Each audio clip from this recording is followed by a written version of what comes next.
with all our shows by visiting our YouTube channel or by listening back at ttradio.org. Don't forget to like and subscribe to enjoy more live education conversation from TTR. We hope you enjoy this show. Outstanding and world-class vision and world-class this. I'm a real leadership geek, honestly. I've spent my whole career reading books and chatting to people. I just find the whole thing and the announcement, the way it's been announced, bizarre. If you could move away from a model where teachers are so intensely focused.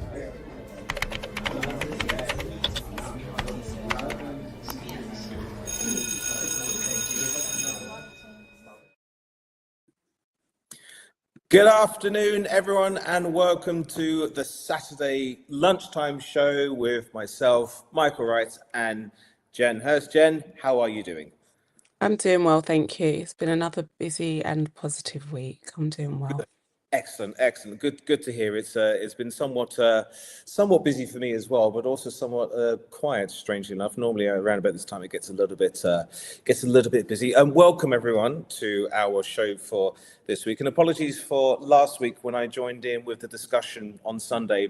Really important discussion about the director, the education secretary, talking about how heads should be trained to talk to parents. It was a very, very engaging conversation, but unfortunately my device wasn't playing that day, so I was cutting out intermittently there. So apologies for those who are expecting that. So today, this will be very, very pertinent for those who have been aware of the comments by one Linda McAulay-Griffiths, I beg your pardon, about her views, shall we say, on the values of music education and her comments in regarding really music lessons as such.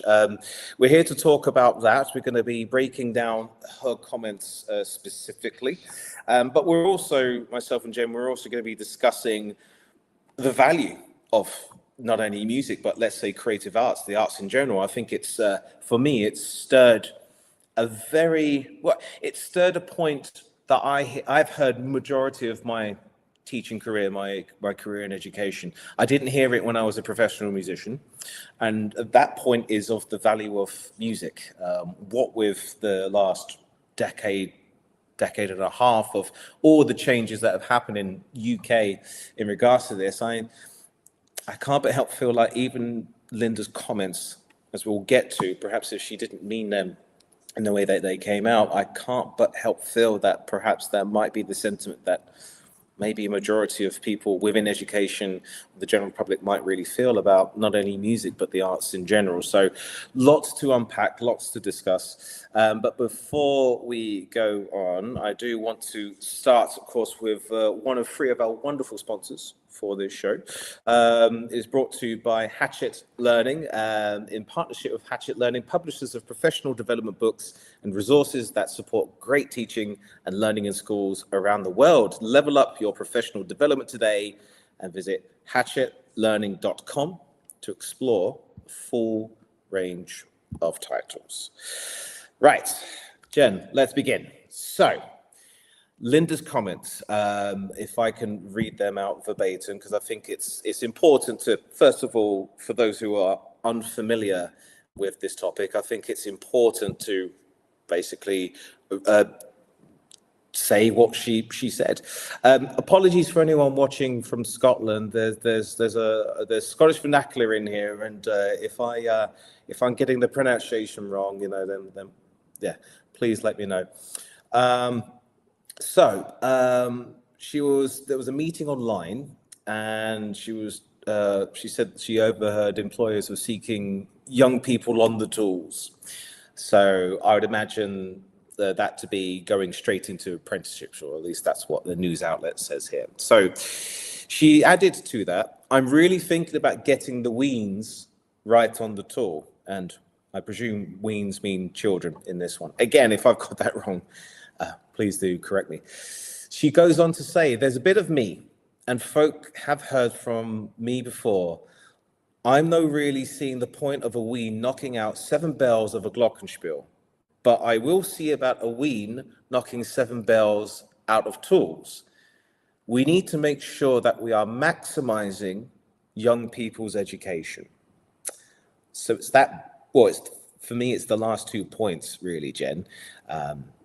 What she's saying here, just reading from the quotes, is that she doesn't see the point of children learning an instrument, doesn't see the point of learning music. There's a devaluation of this, so just knocking 7 bells out of a glockenspiel, which implies to me that there isn't any skill involved. It's literally just here's your beater and just, go to town. As someone who's taught reception and year 1 music glockenspiels, I can tell you now it can get noisy, but it's certainly wasn't part of my lesson plan that would just go in, just hit things.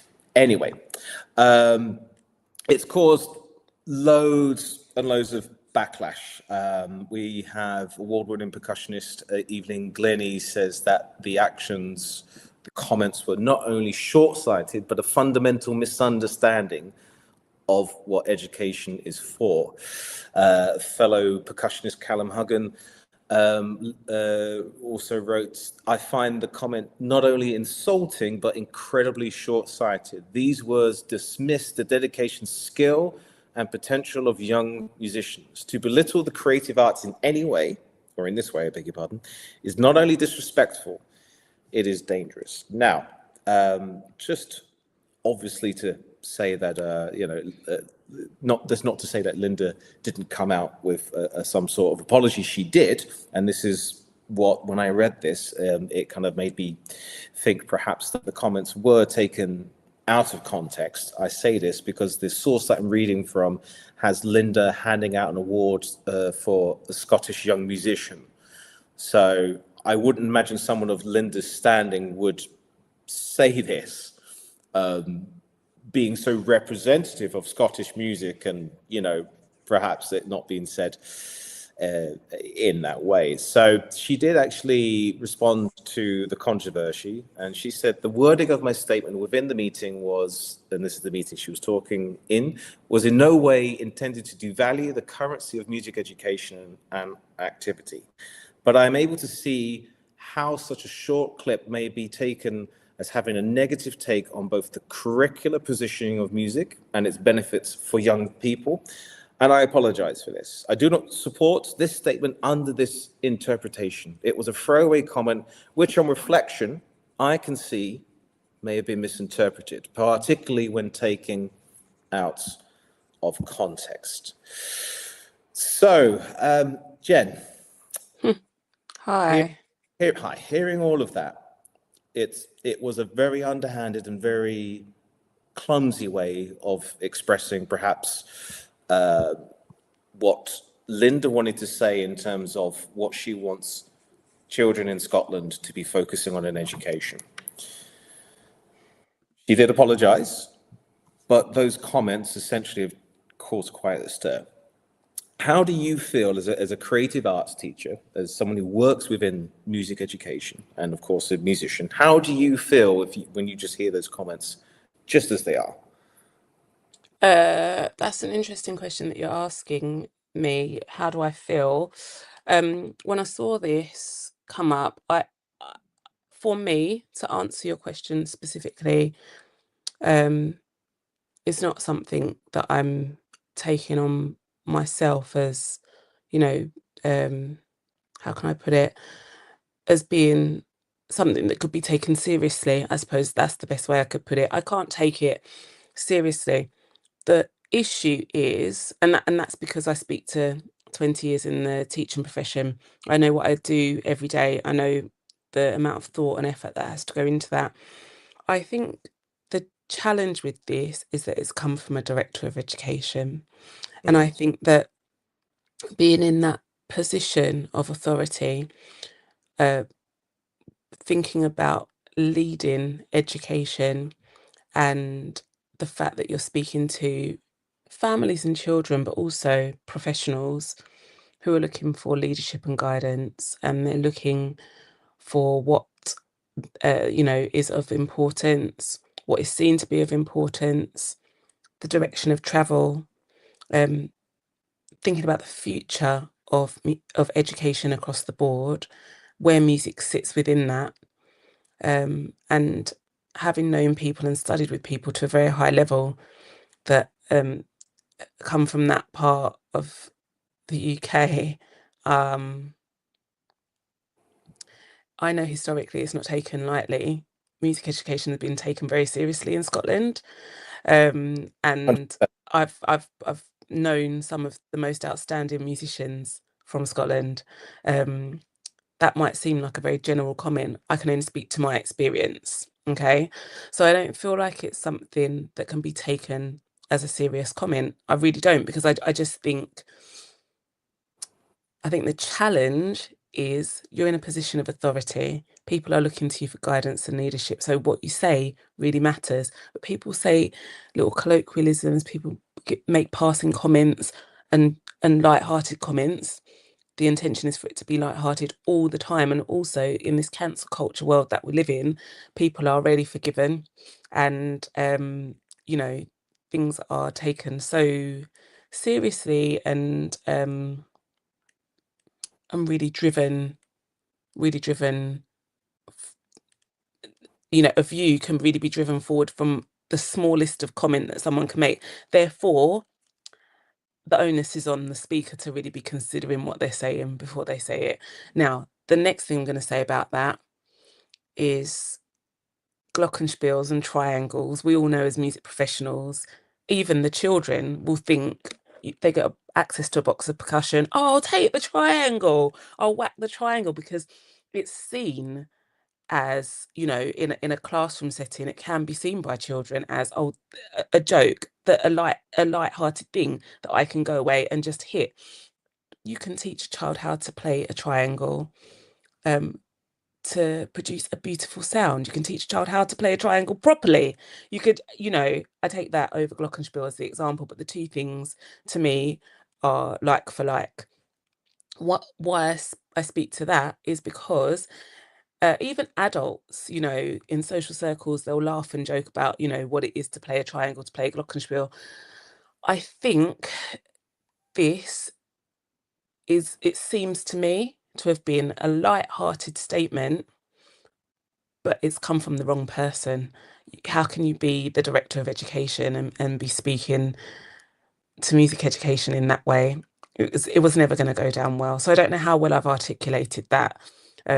But that's what I think. I've seen commentary online. I've seen how some educators feel about it. And then I'm sure as we go through this show, we'll talk about actually the potential damage that has been done. Because although I'm leading with, I think this was coming from a light-hearted place, to try and be forgiving and to recognise that people make mistakes. People do. Actually, it's a weighty topic. It comes with real impact, but we'll speak to that as we go through. Absolutely. I agree with you wholeheartedly on everything you said. Firstly, I'm with you on this one. It sounded to me like it was taken out of context, and it was taken to drum up interest and to drum up enough of a storm, if you will. Do I believe that Linda perhaps feels that way? Again, as I mentioned before, she hosts the Scottish Young Musicians Award. She's a director of education. No, absolutely not. And I agree with you in terms of it was a light-hearted throwaway comment. And again, words mean so much more when they're in print than they do in the context of what they're spoken, right? So I'm yet to see this particular footage if it's available. So I'm not going to cast any judgment on Linda. And it's important to know, everyone, that we're talking about these comments. And at some point, I'd like to send this chat to Linda, and I'd like to reach out to her just for her to get her point if she so wishes. But I agree with you. I don't take that particular comment on what she said seriously at all. And I generally think it was one of those ones where it's like, oops, sorry, my bad. But as you mentioned, it does touch upon really the context of the comment. So regardless of whom has said it, the context of, does it matter? Does creative arts education really matter? We've had two prominent musicians in the music education community, or at least music community, come out against it. So it goes to show you that if it wasn't such a big deal, they probably wouldn't have said anything. But I think it strikes at the nerve and the core of us musicians and or creative teachers, doesn't it? It's essentially something that we have been battling over years, is that your subject really, essentially, it doesn't matter. The core subjects matter. Your subject, it's soft, it's a bit lighthearted. Your subject, in the grand scheme of things, in terms of what students need, in terms of their education, doesn't really matter. There's something before I ask you about kind of unpacking all of this. It's a quote from Jeffrey Sharkey, and it's a wonderful quote, Jen. And what it does, I think it encapsulates everything about music education as a justification of it, but also it sets it up sets it up for value in terms of what it is. So he says, multiple research studies undertaken internationally show that the multidimensional value of music education in improving well-being, social inclusion, strengthening literacy, numeracy, memory, and attention, building creativity, teamwork, discipline, resilience, and confidence, developing exactly the transferable skills employers identify as essential for a 21st century workforce. And if I may, Jen, I wanted to kind of mention that in particular because on one of the future topics, probably should have mentioned this off air, but one of the future topics I wanted to talk about was the role of creative arts and neurodiversity, but that's for another future topic on this one, because I think what he says is absolutely spot on in terms of what music really is. So Jen, why does Linda's comments, why do they strike a nerve in? Yeah. What is it about it that strikes a nerve? So Jeffrey Sharkey, I'm not sure if you mentioned, he's the principal of the Royal Conservatoire of Scotland. I'm not sure if you said what his role was, but he also stated that the comments about the glockenspiel, switching triangle, which was the comparative example that I gave, and I'm saying that not from my perspective, but from how it can be viewed. 20 years in the classroom, you hear those comments made all the time about instruments like that until you teach how it's to be used in context, etc., and to respect the instruments. And he actually commented, said that it was insulting, and that it kind of goes on to undermine us as professionals and as teachers and musicians.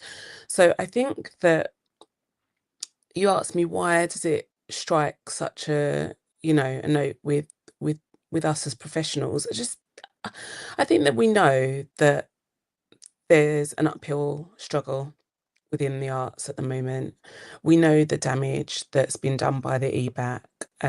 We know that there's increasingly only access to, we've spoken about this in a previous show, to extracurricular music making in terms of paid for instrumental lessons. We know there's increasingly limited access for all children, limited equitable access. It's becoming something that you can have if you can pay for it only. So amidst all of the backdrop there, stretched curriculum timetables, we know that the national plan suggested, or was it the model music curriculum perhaps, can't remember, one or both suggested an hour a week for music, so a dedicated hour for music a week in secondary schools, not on a carousel specifically for music making. There's so much effort, passion, drive, hard work going into making this a sustainable future for music education, that at the end of the day, somebody in a position of authority coming out and just saying, you're just, whacking a glockenspiel, I'm paraphrasing, that wasn't the official quote, but you're whacking a glockenspiel, and there are actually more important things that you could be doing. to paraphrase, it's damaging. It's damaging.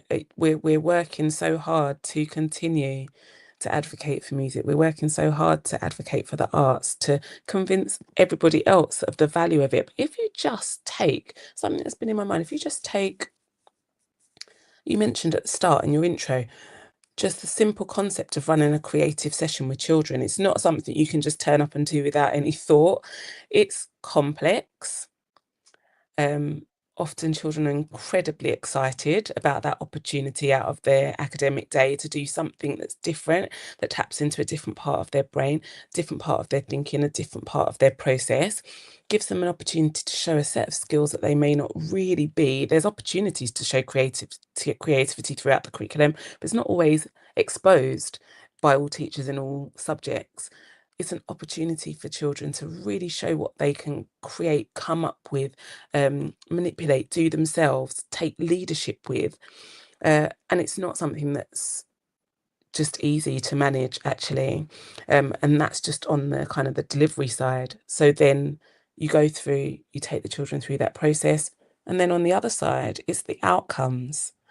And without creativity, we wouldn't have some of the most amazing artifacts, systems, ways of doing things that we have. So creativity has a place across the board.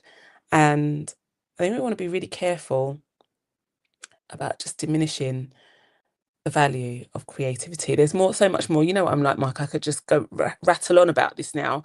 A bit further down, I'll come back to some research that I was reading recently that was talking about all of the professions that people go into, where they say there was some research recently. I'll look for the reference, where people in the most high level professions say that music was a huge part of getting them to that point. Creativity was a huge part of getting them to that point. So we're not really. We don't really need to be diminishing the importance, the value of creativity. That's what I'll say there. Yeah, it's creativity in on itself is a very rigorous, very demanding, intellectually and emotionally skill. And if we can teach that well to our students, we can foster their ability to be creative, to think on their feet, to think divergent thinking, and that was what was suggested in terms of the modern 21st century thought process, is that people do need to be very divergent. They need to be thinking about other avenues. They can't just go down one. Careers are not linear anymore. We're moving from one to the other. So we're living in an ever-changing age, at the beginning part of the 21st century. So creativity in any subjects or anything in school which can help, that is always going to be a tremendous asset to the workforce that we produce. Before I go on, I do want to read out another word from our sponsors, Chalk and Talk podcast. If you are looking for another great education podcast, check out Chalk and Talk with Anna Stoke. Anna is a passionate advocate for evidence-based math education for students of all ages. On her podcast, she talks about everything from effective teaching methods and how-to guides for teaching math facts to tips for evaluating research show claims. She brings on top-notch guests, educators, researchers, policymakers, and discusses issues that directly impact teachers and students. Chalk and Talk is for anyone interested in education. Do find it wherever you get your podcasts. So, the public and educational views on music or creative education. The official figures here, just from what we've uncovered, Jen, in terms of research for the show, 84% of young people say that music improves their mental health. So we've got that aspect that is seen to be taken care of. This is also in contrast of a decline in GCSE and A-level music participation. So we're as much as it is helping on that aspect, we're still seeing a decline in GCSE and A-level music. I read somewhere this year that there was a massive drop in drama as well. Please don't quote me on this, but I want to say a figure of around about 40-50%, whether that's GCSE or A-level, but even so, very, very significant. You mentioned earlier on, Jen, about the equitable aspect of accessing music education outside of the classroom, the cost, the lack of access, the curriculum pressures. And you mentioned about the National Plan for Music Education. All of this, I believe, over time, I think it starts to create a narrative with people. Do you think that the public's perception of music, do you see it positively? Do you think parents and policymakers, do you feel like music, drama, art, all of those creative subjects, do you feel like they still feel it has some value, or perhaps do Linda's comments really strike a notion that for a majority of people, well, it's actually true. I don't want my kid being an artist when they grow up. I want them to work as an engineer. What do you think? Do you think the public generally believe that, or do you reckon it's something else? It's a really broad question, and I think that it really depends on your audience. So it depends on which portion of people you're speaking to. I, outside of teaching, I do so much around advocacy for music education, not in the sense of hail me for all the things that I'm doing, but it's what I'm interested in. It's what I've been interested in throughout my career, and so I have the most interesting of conversations. I find myself in spaces where I'm around people who want to see more music in school curriculum, in communities, and with all partners working together. So I really think that depends on who you're speaking to. I don't think that parents undervalue music. I think that where we are is that it's a nice to have for a lot of families and young people. I think that because it's rightly so got to be paid for, I'm all for paying teachers fairly. Ultimately, people have got, the last few years have been very tight, haven't they, for most people? So people have got limited spends, they've got limited liquid cash that they can put into other things. And you've got to think really carefully about where you're going to spend that money. So just in terms of developing musical or vocal instrumental skills, is that where I can afford to put my money? Is that what I can afford to be spending on first and foremost? Then, obviously, in England, students have the right to have a Key Stage 3 music lesson once a week. It's happening in many places. In some places, it's still not quite as it's meant to be. In primary, it's part of the curriculum and part of the national curriculum also. So great, there's access in school. But in terms of careers, again, going on to future study, there's been such a kind of downgrading of arts and creative subjects within universities, to the point that earlier in the year there was a university, you'll remember the name of the university, Mike, I'm sure, that was under threat of closure in terms of the music programme. And so I just think across the board there's almost like a wholesale kind of diminishing in terms of how it's viewed and valued. I don't think that individual families don't think that music matters. The evidence to me doesn't suggest that adults think music doesn't matter to their child. Parents think music doesn't matter for their child. It's just whether it's the most important thing. And that's where we all have to pull together, because we know firsthand the value of music. And we want to see music continue to keep us as kind of like world leaders in the arts. We want to be leading the way, as we've done for so long. There's such great talent coming out of the UK, and we want to continue that happening. So I just think that anything that kind of suggests that it just doesn't matter is not helpful to the discussion. It's not helpful at all. And that doesn't necessarily feel to me, you may disagree, it doesn't necessarily feel to me like it's kind of like those comments don't feel to me like they're going along with the tide that they should be. I feel like it's pulling, for me, those comments pull away from what the messaging certainly should be. And you know, all of the conversation that's been happening in England about the 88 million, all of the conversation that's been happening about all the great initiatives that are going to be happening, that comment just seems like an outlier to me. It doesn't seem to go with the tide of certainly where we're hoping to be heading in England. Yeah, yeah, and thank you for mentioning the 88 million pounds that was set aside from the government to be funding for extracurricular projects, including music. If I may plug, we happen to have spoken about that at length. So if you do happen to go through the archive of YouTube, you will see myself and Jen talking about that at length.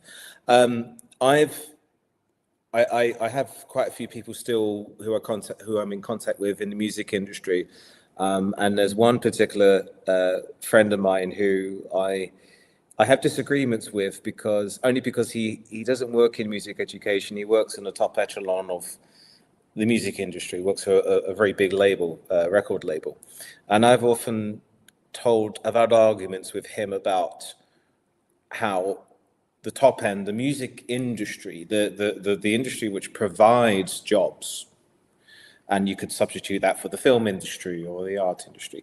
I have always said to him that music industry doesn't do enough to entice young people into its sector. It doesn't do enough in the form of pay, opportunities, pension, job security.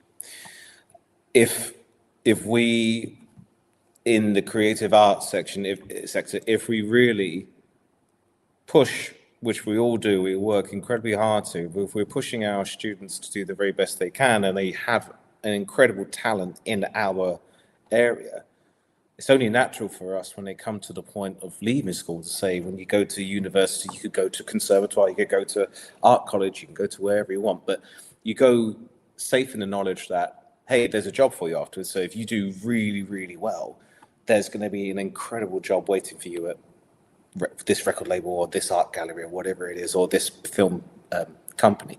But there isn't. The pool is shrinking, certainly in the UK.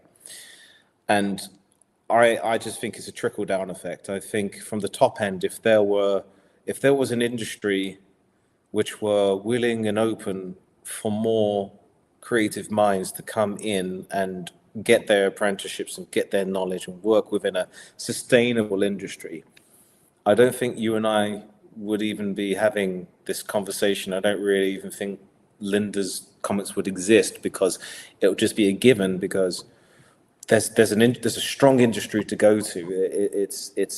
We're feeding young talents, so to speak, into this, but because there isn't, because of the precariousness of the creative arts industry, because of its historical problems trying to get a job. I'm not talking about an artist getting a publishing deal or a record deal. I'm just talking about anyone trying to work in. I think it just hasn't been an avenue, and it hasn't been something where a graduate could leave and go, oh, I'm going to get a job in the industry. I've got, saddled with all this student debt.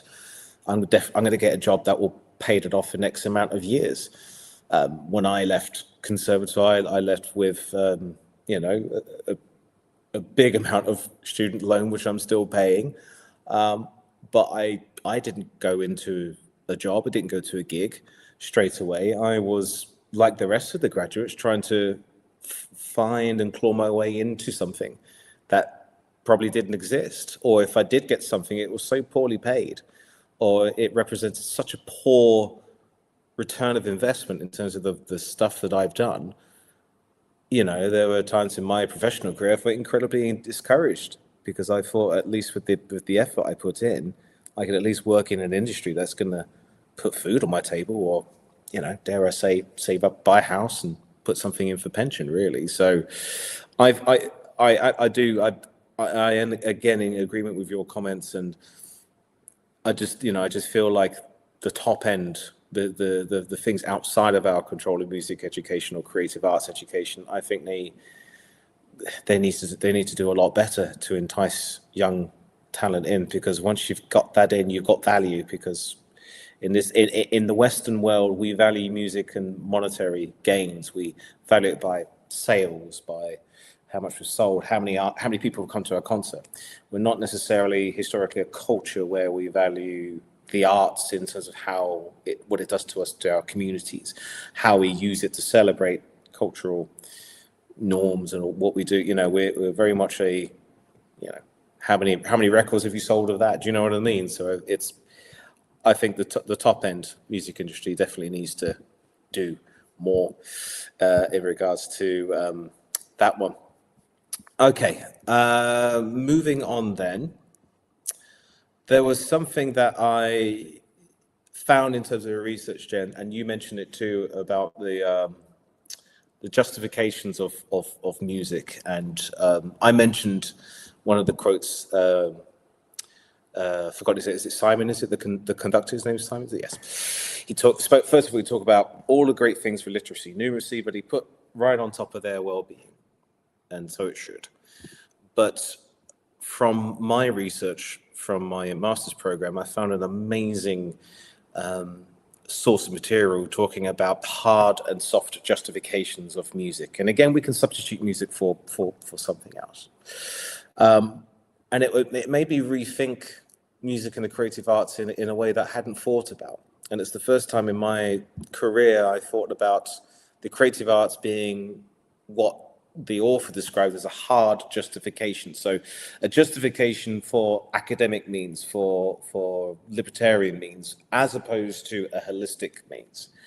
And it really stuck with me, because the messaging I've had prior to that one was all about music's role in well-being and in mental health. There was a big thing, sing for pleasure, and everything about it was, it lifts us up, it lifts our spirits up, and it does. The creative arts do that in abundance, and not just singing. If you were to go to a life drawing class and you're into art, it does stir something in us, And I love amateur dramatics, and I've taken part in a few of them. I love the idea of being on stage and just expressing a character. It's absolutely amazing.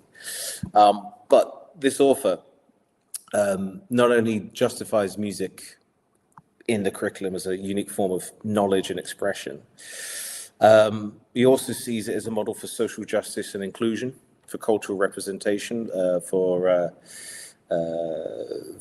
one to kind of, to a better terms, not better their means, but kind of climb up the social status. There's also the knowledge itself and the epistemology behind that one about music itself. The knowledge of knowing music and learning music itself is quite in depth, as well as the genres and traditions that one studies within music. How do you view music from your side in terms of what you teach, your philosophy? When you teach music, are you thinking about, say, the softer justifications of music education, or are you thinking about its importance for literacy, for numeracy, for the academia side? What's your view, or ethics, if you will, on that? Education is holistic, isn't it? A holistic approach to education is for me the right one. So if you think about literacy skills run through every subject, and the literacy of music is really important in terms of just not only understanding music in terms of how you're communicating with one another about it, but in terms of accessing the exams as they currently are. We know that young people are not going to be able to access the best grades in music in a music education, in a music course, like an academic music course such as a GCSE in music, to be specific. They're not going to access the highest grades in a GCSE or A level in music unless they have the literacy for it, right? And so that is just a fact. That's just a fact. And if you flip it, in other subject areas, like I've mentioned earlier, the creative skills matter. 100% across the board. So I think, I just think for me, it's about the holistic approach to it. Music involves huge amounts of counting. So the numeracy comes into it there. You've got to expose all of that to the children. You've got to explain to them everything that you're trying to get across to them, and why all elements of music as a subject matter, or in fact any creative arts subject. So I think a holistic approach is the one that I believe in. And just in generally speaking, you're asking me how I teach music. It's interesting.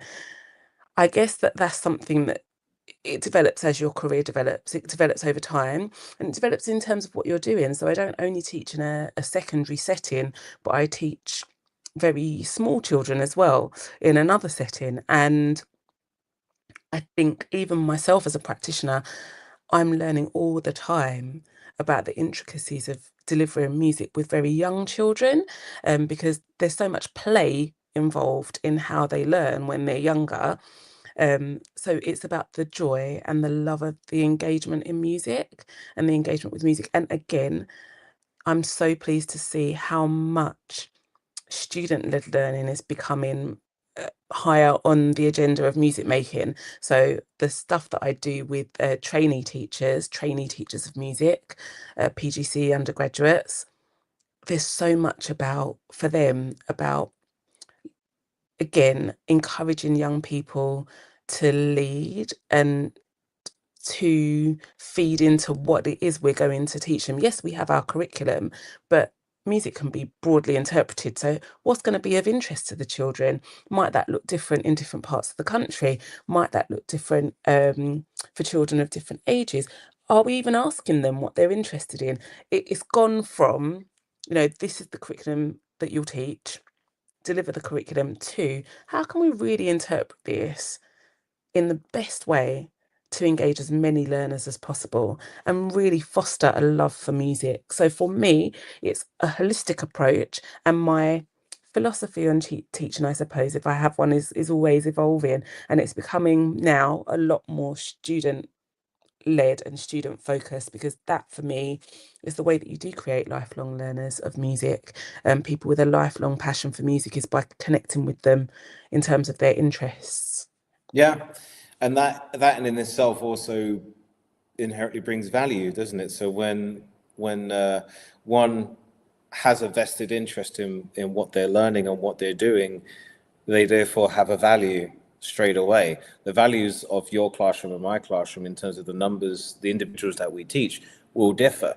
And that's the skill of an educator, of a teacher, to understand that each one of the people we have in the classroom has their own values of why they want to learn.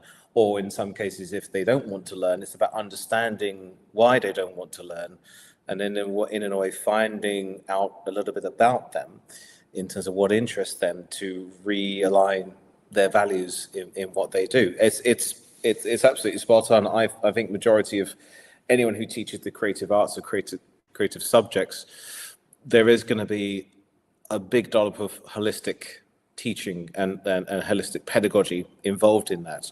I mean, I don't know. I'm yet to meet a maths teacher who teaches in the same way as a music teacher does, but I'm sure they are there, because I think there's a lot of connection between music and maths, certainly in the way that they approach them.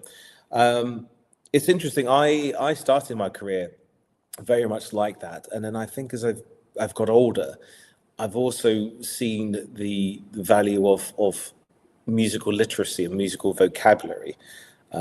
It was and still is a big thing to see my students being able to perform something to the best of their ability.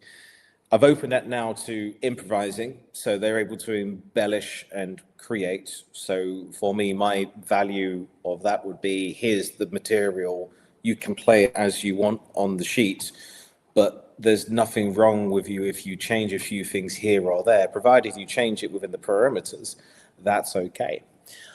But I've also started to see the value in musical vocabulary. So for not only do I want my students to perform, I would also want them to tell me in the best possible way afterwards what they did, and do that using musical vocabulary.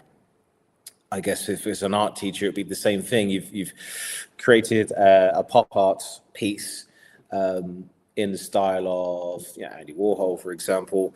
Okay, now tell me the process. What did you do? How did you get from this here to this, and what techniques did you do? Because it's also important as well, and we all forget this too as well. In terms of academic music in schools, there's 1/3 of the proportion of students GCSE, if they're doing, say, exam board, not vocational, is listening and appraising, so they have to do an exam. So there's a part of me as well that wants my students to articulate to the best possible way what they're doing, in addition to doing it themselves. It is a fine art to balance, because doing and thinking are completely different, takes complete different real estate in our thinking.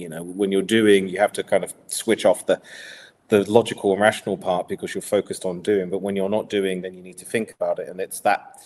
But that's the great thing I think about creative arts, is that you are constantly flipping between the two. So you're developing two sides of your cognitive approach to thinking, and subjects like music provide a plethora of opportunities for these. It's great if students were to play something amazing, but if I say to them, okay, can you tell me what key signature are we in, or what time signature are we in, or tell me about that first phrase, and if they can't even do that, then for me that's just as much of a worry than it is if they couldn't do it. So it's important, isn't it, for one's values to really, well, first of all, align with your students, but also it's important for one's values to align with yourself, if that's not being too cliche. The minute that you start to lose touch of values, or if we're tying it to the conversation here, the minute we start to let the outside noise and all of the people talk differently about our values, then it becomes harder. It becomes harder, like you said at the beginning, the pressures of EBAC and all these pressures about funding. And for any heads or SLT listening out there, I absolutely completely sympathize with those who are on a budget and they go, right, I've got X amount of money and I need to allocate it, and I just cannot allocate it anymore to, let's say, the creative arts, because if I do that, then I don't have this. It's that old proverbial pulling your blanket's too short, isn't it? So it's pulling out over your head, but then your feet are cold and you pull it down towards your feet, but your head is cold. It's real. I get it. Budgets are incredibly tight. But like you said, Jen, at the end, it's working within those hardships. But I mean, values don't cost anything, do they? They don't cost anything to have. Vision, yes, absolutely. But in terms of your core values of what you want to do as an educator, or if you're a student, your values are what you want to be as a person and how you see the creative arts subjects doing that. There's no price. There's no price to that one. But maybe I'm thinking a little bit more optimistically, because I'm certainly one who was determined enough to make it work, because I didn't have particular factors around me to make it work. So I put music's value very, very highly in there. But that's, again, I'm speaking probably more for myself there. Okay, sorry, carry on. Yeah, no, I just listening to all the things you're saying, I love the fact that you're talking about actually working for real in industry, in the music industry, or the creative arts sector. And look, I just going back to what this show, where we started with this show, the comment that was made was just ill thought out. It would have been a passing comment that would have been made, but it was ill thought out. And I think that everything that we can do to keep a respect for music, for the arts, for creativity, all of that has to it has to come through. We have to do everything, especially people who are speaking about the future of education, you know, for for a whole a very large mass of people, you know, you've got to be thinking about the importance of what you're saying before you say it, and you've got to really mistakes happen. I'm not saying it wasn't an error, it wasn't just a misjudged comment, but I'm just saying that the future of music, we're in an AI era now.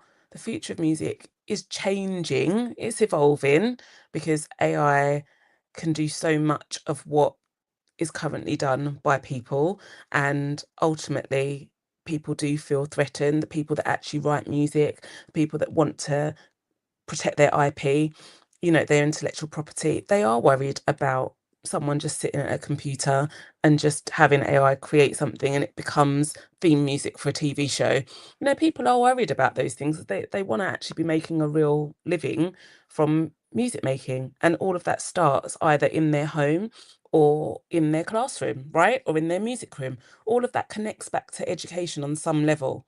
Now, whether they felt they had a good music education or not, they probably still had some access to some equipment and whatnot that helped them on that journey that they were on, or they accessed music at a much higher level of education. Now, the point I'm making is I love to hear you talking about industry as someone who went out of studying straight into teaching. So that was I did some playing at the very start of that journey, but ultimately that the route that you've taken is not the route that I've taken. I've gone out of education straight back into education, but for people that are going to go and actually be performing musicians, they're going to be creators of music, that isn't going anywhere. There's a huge amount of talent in this country, and at the end of the day, we cannot diminish the value of those people, their skills, their creativity, and those that are going to come after us. And that's really what it's about, because I don't want a future where AI is doing all of the work. I want real music made by real people. The joy that comes from music making, the joy that comes from ensemble music making, a big passion of mine, when you get together and play with other people, that's largely what music is about, really. And so we're not going to just sit here and reduce it to you banging on a glockenspiel. No, there's actually future here for many people to continue putting however many billions it was at the last count, 66 billion or whatever it was, into the UK economy. I've plucked that figure out of the air, but I feel like a couple of years ago that was a statistic I looked at. So much money goes into the UK economy from music making. You know, can we just pause for a minute and recognise that this isn't going anywhere, so let's just protect it. It's not going to go anywhere. There's going to be a future generation of fantastic music makers. When we had the pandemic is another thing that I was thinking about. What was the thing that people turned to? People turned to music to support one another and support themselves. And music online was a huge way that people were able to still connect. The Tiny Desk performances, you know, the YouTube shows that people were able to watch to encourage themselves. So this is not going anywhere. The value of music isn't going anywhere. And I just think a little bit of thought to help us along the journey to keep it in its rightful place is what is needed. But I don't believe that people just don't value music. I just think that accessing music is the challenge. I think that accessing it is the challenge, and that's not what this show is about, but that's a wider challenge that we have to keep advocating for. Yeah, absolutely. Spot on as usual.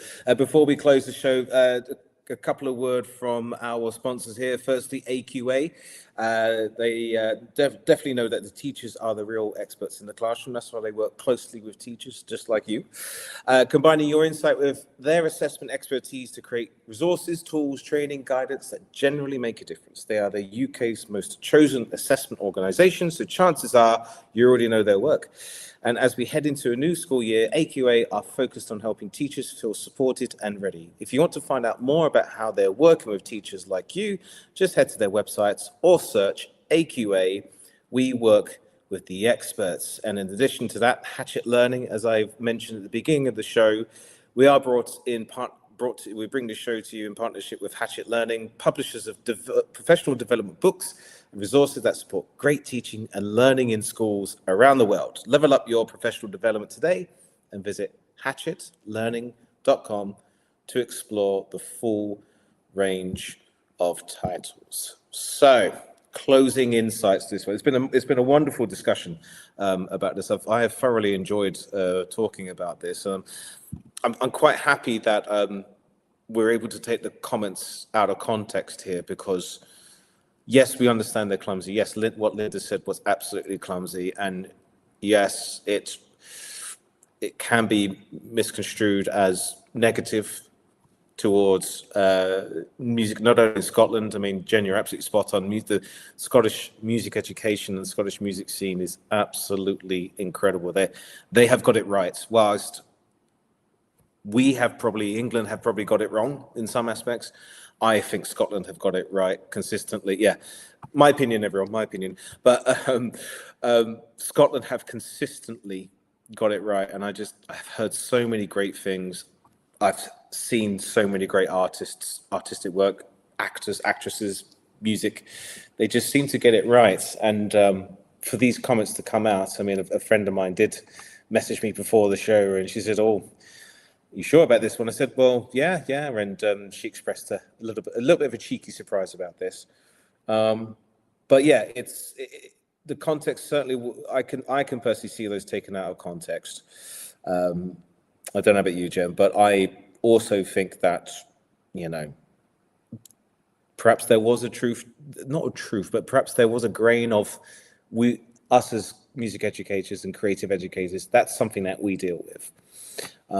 But if you would, Jen, just to kind of close out the show, because you've spoken so well on this, your thoughts moving forward. I mean, you mentioned about coming together. Music's not going to go away. Is there anyone listening to this who's perhaps feeling a little bit of their own discouragement about creative arts, and they're feeling a little bit low? Is there anything you could probably say to any listeners there in maybe a minute or two, just to basically say, hey, look, it's all good, don't worry about it, everything's fine? One thing I'm going to do is correct my statistic just now of 66 billion. Let's try 6 billion, but it's still a lot of billions of pounds. Yeah. Just checked up on that one. So more like £6 billion contributing to the UK economy each year. Look, there's a great future for music ahead and music making, because there are hugely talented people out there. I like what you mentioned just now about the grain of truth, because actually that comment, though we are contextualizing it as a misstep, and it has been acknowledged to be such. Actually, you don't just say things for no reason. So it's really important that people understand how much hard work is going on and how much young people deserve a right to a strong music education that has historically been the case, and that contributes so richly to the world of music. That isn't going to go away. Music educators and all educators of creative subjects be encouraged. And I do believe that parents and adults value the arts and value music. I just think that what we need to do is improve access to music. I think we need to improve access, equitable access for everybody, and that'll be setting things in the right direction. We also need to do something about, maybe we'll speak about this on a future show. I know time's running out, but maybe we'll speak on a future show about the bursary that's just been taken away from music educators. That's one for another show coming up. The top end is where the work needs to be done, and the initial access to music, that's what we need to be thinking about.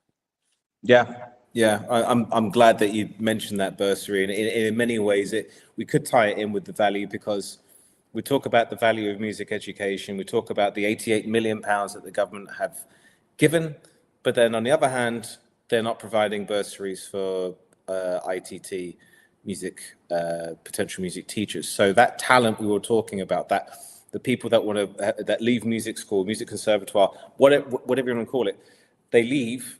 They want to go in to be an educator, but perhaps they don't have the financial means because it's very expensive, in terms of studying postgrad. Now they've had one of those aspects taken away from them. So it's almost, gosh, feels to me like mixed messages really in a way. But yeah, you're quite right. That's definitely another topic. Agreed. For another day. Just before we close the show, I just want to give a shout out to AQA again. As I mentioned before, they know that we are the real experts in the classroom, and they're combining their assessment expertise to create resources, tools, training and guidance that really do make a difference. They're the UK's most chosen assessment organisation, so chances are you definitely know their work.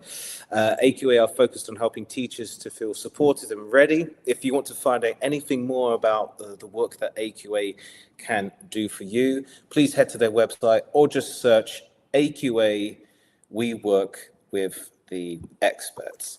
Jen, thank you so much. It's been a brilliant chat. I'm really, really happy that we had a chance to speak, and I knew you'd have so much to say on it, and it's been thank you so much for people who are watching live. This is going to be saved on our YouTube channels and on that aspect. So please look at the Teachers Talk Radio YouTube channel to see not only this show but other shows.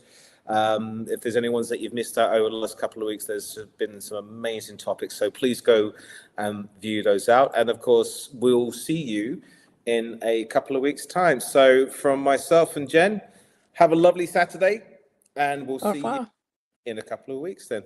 All right. Bye. See you later, everyone. Outstanding, a world-class vision, a world-class this.